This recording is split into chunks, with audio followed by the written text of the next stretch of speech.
9.5, choosing a method for solving quadratic equations. So there are multiple methods that we've gone over so far that help us to solve these quadratic equations. So we have the quadratic formula, we have solving by completing the square, we have factoring, we have getting the x squared by itself, and it's taking the square root of both sides, perfect squares, all of that. So we are using that within this section, and we are the ones that are coming up with which method we are going to use. There is no correct way of doing these. It's pretty much what you would like to do. So you do not have to do them the same way that I do them. You can solve them any way and get the same exact answer. So we look at example A, we have 7x squared minus 3x minus 5 is equal to 0. I'm going to start by using my quadratic formulas. So I have an A of 7, a B of negative 3, and a C of negative 5. So I'm going to plug this in to my x is equal to a negative b, so that's a negative times negative 3 plus or minus the square root of b squared, so that's negative 3 squared minus 4 times a, which is 7, times c, which is negative 5, all over 2 times a, so 2 times 7. From here, the two negatives turn into positives, so we have x is equal to 3 plus or minus the square root of negative 3 squared, which is 9. The negative 4 times 7 is negative 28. Negative 28 times negative 5 is a positive 140. So we're going to add these, and this is all over 14. So from here, we add what's underneath our radicals. We have 3 plus or minus the square root of 149 all over 14. Now that 149, you cannot divide that by anything. That's a perfect square. I don't think. Wait 1 second. Let me double check just to make sure. No, you can't. Because 12 squared is 144, which is less than, and then 13 squared is 169. So no, you can't. So you can leave it just like this.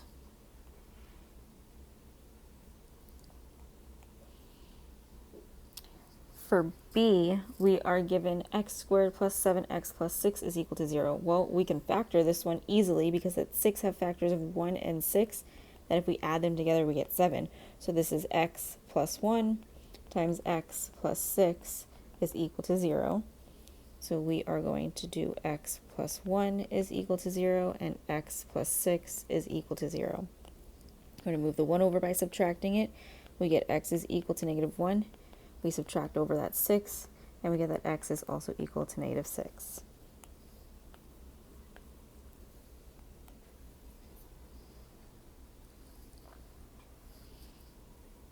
For our next example, we have 2x squared plus 8x plus 3 is equal to 0. So we can go ahead and factor this, or we can use the quadratic formula. It's up to you.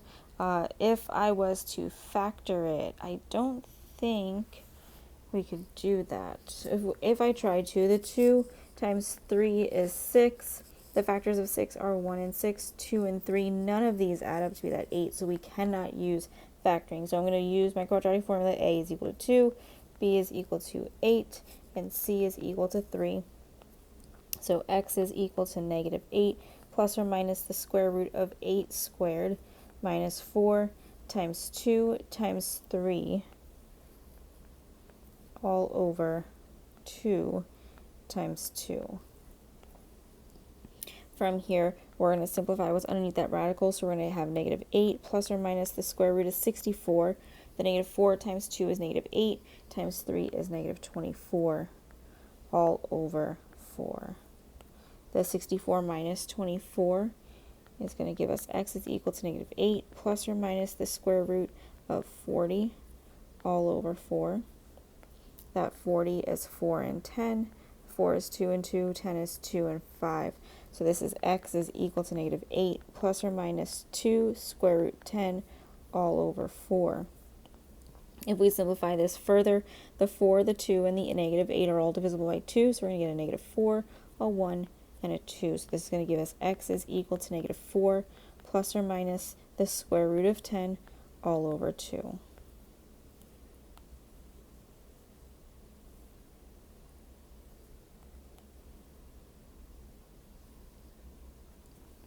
For D, we're given 12x squared minus 108 is equal to 0.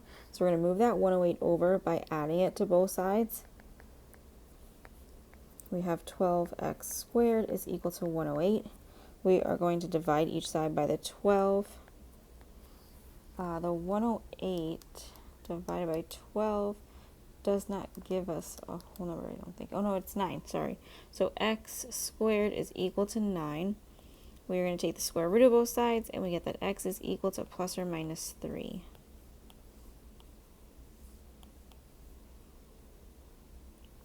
So again, multiple ways of doing these. If you wanted to use your quadratic formula for this one, you could do so. Totally up to you on which one you do.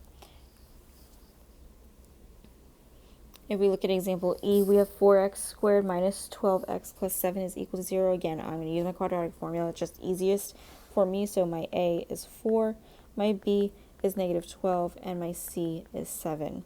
So we're going to have x is equal to a negative times negative 12 plus or minus the square root of negative 12 squared minus 4 times 7 all over 2 times 4. So my two negatives turn into a positive, so x is equal to positive 12 plus or minus the square root. That negative 12 squared is 144. The negative 4 times 4 is negative 16. Negative 16 times 7 is negative 112. And this is going to be all over 8. The 144 minus 112 gives us 32. So this is going to simplify to be x is equal to 12 plus or minus the square root of 32 all over 8. That 32 is 4 and 8. The 8 is 4 and 2. So this is 4 square root 2. So x is equal to 12 plus or minus 4 square root 2 all over 8. You can still simplify this because the 12, the 4, and the 8 are all divisible by 4. So we're going to have a 3, a 1, and a 2. So x is equal to 3 plus or minus the square root of 2 all over 2.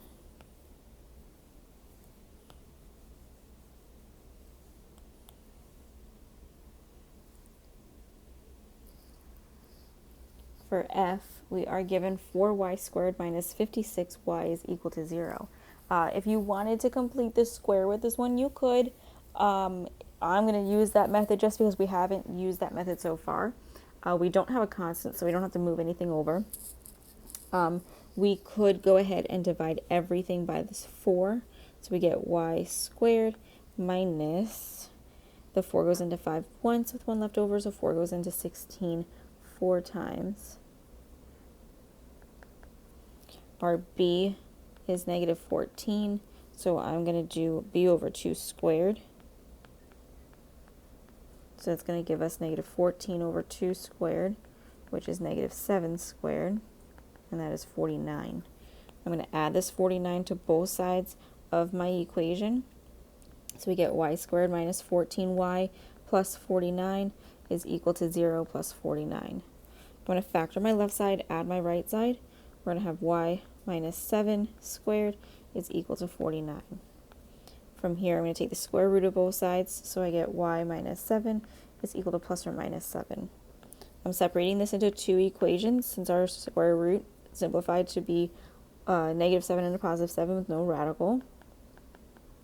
And then I'm going to add over my 7 to both sides with both of these equations, and I get that y is equal to 0 and y is equal to 14. So both of these are solutions here. Another way of doing this, you could have factored out the 4 first, so you'd have 4 times y, or sorry, 4y. Factored out the 4y first, so you'd have 4y times y minus 14 is equal to 0. And then you can go ahead and take the 4y and set it equal to 0, as well as the y minus 14 is equal to 0. If you divided each side by this 4, you get y is equal to 0, and then you would add the 14 over on the other equation to get y is equal to 14. So again, you can do this multiple ways, totally up to you. If you wanted to use your quadratic formula, your a would be 4, your b would be negative 56, and your c would just be 0.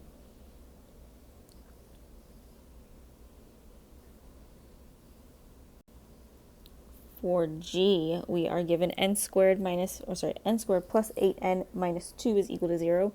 There's no sense of me factoring this one, so I'm going to use my quadratic formula. My a is 1, my b is 8, my c is negative 2. So we're going to have x is equal to negative 8 plus or minus the square root of 8 squared minus 4 times 1 times negative 2 all over 2 times 1. So this is going to leave me with x is equal to negative 8 plus or minus the square root of 64. The negative 4 times negative 2 is a positive 8 all over 2. The 64 plus 8 is 72, so x is equal to negative 8 plus or minus the square root of 72 all over 2. That 72 is 9 and 8, the 9 is 3 and 3, the 8 is 2 and 4, the 4 is 2 and 2. So we're going to have 2 times 3, which is 6, so x is equal to negative 8 plus or minus 6 square root 2 all over 2. The 8, the 6, and the 2 are all divisible by 2, so this is going to become a negative 4, a 3, and a 1. So x is equal to negative 4 plus or minus 3 square root 2.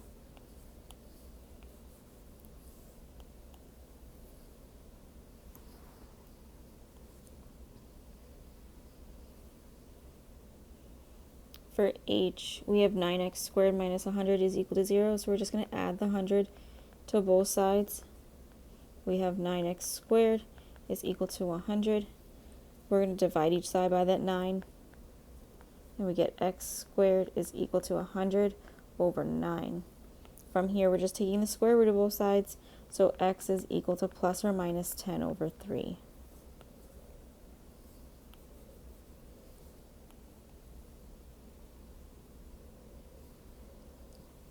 For I, we have x squared plus 4x minus 7 is equal to 0. Again, there's no reason for me to try to factor this because there's no factors of 7 other than 1 and 7, and they're not going to add up to be the 4. So I'm going to use my quadratic formula. A is equal to 1, b is equal to 4, c is equal to negative 7. So x is equal to plus or minus the square root of 4 squared minus 4 times 1 times negative 7 all over 2 times 1. So x is equal to negative 4 plus or minus the square root of 16 plus 28 all over 2. That's 16 plus 28 gives us 44. So x is equal to negative 4 plus or minus the square root of 44 all over 2. The 44 is 4 and 11. The 4 is 2 and 2, so that's 2 squared of 11. So x is equal to negative 4 plus or minus 2 squared root of 11 all over 2. Again, you need to simplify this. This 2 is going to turn into a 1, so will this one. And this negative 4 will turn into a negative 2. So x is equal to negative 2 plus or minus the square root of 11. Let's do this all in one line. So x is equal to negative 2 plus or minus the square root of 11.